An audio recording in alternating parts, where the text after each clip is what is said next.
Mga pampaswerte naman tuwing Chinese New Year, tinatangkilik pa rin ang ilang Dagupenyo. Para sa detalye ng balitang yan, kasama natin Idol Denise Brillante.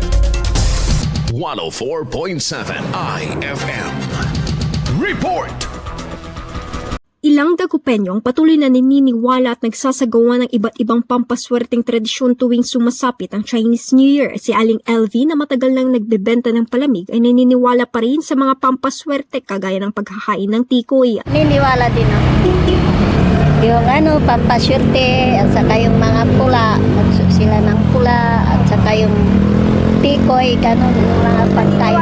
Aniya, naniniwala siyang maaari itong magdala ng magandang kapalaran sa buong taon. Bukod dito, nagsusuot din siya ng lucky charms at kulay pula na pinaniniwalaang nagdadala ng swerte at proteksyon laban sa malas. Gayunman, may ilan ding residente ang nagsabing hindi sila naniniwala sa mga ganitong paniniwala. Hindi ako masyadong kasi sa mga ganyan-ganyan sa mga material Naniniwala lang ako pag positive ka lang lagi. Entertain ka lang sa mga customer. Tas yung tama lang lagi yung yung sinasabi mo sa kanila, yung hindi ka nagdadaya para babalikan at babalikan ka.